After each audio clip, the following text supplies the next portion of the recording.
Jared Polin, FroKnowsPhoto.com.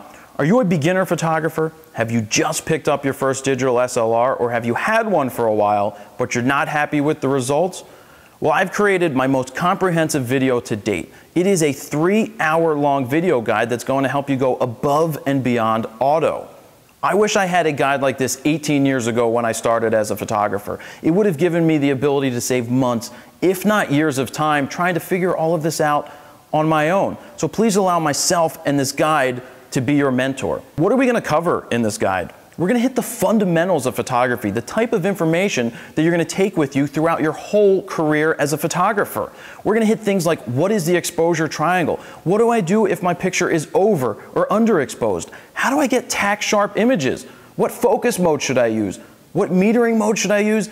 And what's a good composition? We're going to hit that and much, much more. So this guide is going to give you the confidence to unlock the power of your digital SLR. It's the closest you can get to being at one of my boot camps without actually being there. So I'm not just going to sit there and tell you how to do things, I'm actually going to demonstrate it. You get to follow me on 4 photo shoots. You get to be there as my assistant pretty much when I make mistakes, but then I figure out what I did wrong and explain to you what I did and show you how I made the corrections. So if you would like to pick up this guide today, you can download it below. It's a digital download. That means you can watch it over and over again. And yeah, if you decide to pick it up today, I'm going to include a 20-minute long bonus video that's going to give you the 5-year plan, how to make money as a photographer, and how to market yourself. So let's take a sneak peek inside this video guide.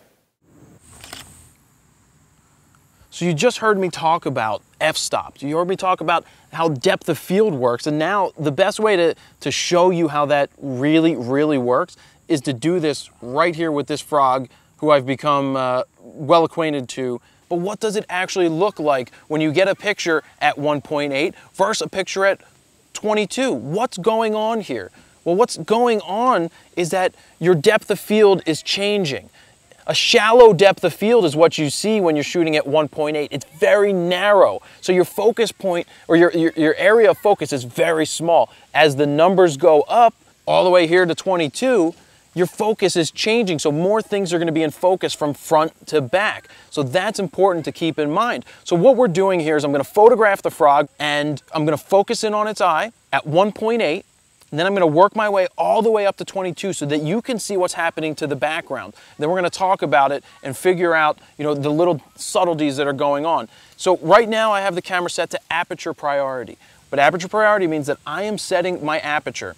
I'm picking where I want it. And the camera is then going to select the shutter speed for a proper exposure. Let's shoot at 1.8. So I'm at 1.8 right now. I'm focused in on the frog's eye. Boom. That's 1.8. Let's take it to f2.8. There, she's a nice smile.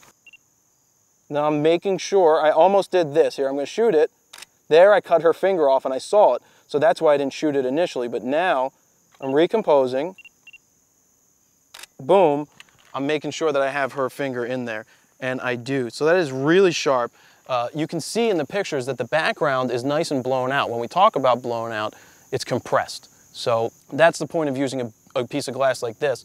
And I'm probably going to switch to the bigger piece of glass, a 300-2.8, in a few minutes so that we can see how we can really compress the background, step away from the tree, and make a parking lot look really awesome. So we're going to come back to that in a couple seconds.